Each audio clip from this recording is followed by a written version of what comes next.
चलिए दोस्तों, आज आप लोगों को मेरी मदर ऑफ जीसस की जन्म से अंत तक की पूरी कहानी बताते हैं। मदर मेरी क्रिश्चियनिटी की सबसे आदरणीय महिलाओं में से एक हैं। उन्हें जीसस क्राइस्ट की मां के रूप में माना जाता है। उनकी जिंदगी विश्वास, विनम्रता, प्रेम और सहनशीलता का अद्भुत उदाहरण है। मदर मेरी के जन्म और परिवार। मदर मेरी का जन्म लगभग 20 से 18 बीसी के बीच नाजरेत या उसके आसपास हुआ माना जाता है।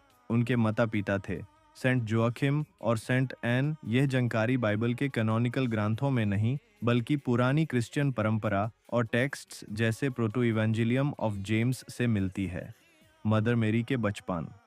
मेरी बचपन से ही बहुत पवित्र, धार्मिक और परमेश्वर के प्रति समर्पित थी। परंपरा के अनुसार उन्होंने अपनी जवानी परमेश्वर की सेवा और प्रार्थना में बिताई। जब मेरी युवा हुई, उनकी सगाई और बाद में शादी जोसेफ से हुई, जो एक ईमानदार और धार्मिक कारपेंटर थे। एक दिन गैब्रियल नाम के फरिश्ते ने मेरी को संदेश दिया कि पवित्र आत्मा की शक्ति से उनके गर्भ से जीसस क्राइस्ट का जन्म होगा। मेरी ने विनम्रता से कहा, मैं प्रभु की दासी हूँ, आपके वचन के अनुसार मेरे साथ हो। ये क्रिश्चियन इतिहास का एक महान क्षण माना जाता है। एलिजाबेथ से मुलाकात। मेरी अपनी रिश्तेदार एलिजाबेथ के घर गईं, जो जॉन द बैप्टिस्ट की मां थी। वहां मेरी ने प्रसिद्ध स्तुति गीत मैग्निफिकेट गया।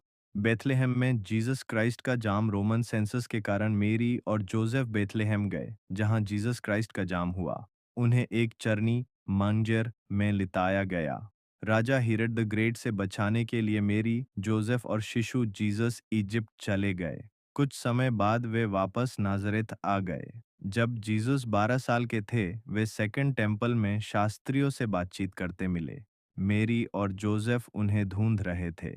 जीसस क्राइस्ट की सेवा के दौरान मेरी ने जीसस की सेवाकाई के कई महत्वपूर्ण पल देखे, जैसे कना की शादी, जहां जीसस ने पानी को दाखरस में बदला। जब जीसस को क्रॉस पर चढ़ाया गया, मेरी वहीं मौजूद थी। जीसस ने अपने शिष्य जॉन द अपोस्टल से कहा कि मेरी का ध्यान रखें।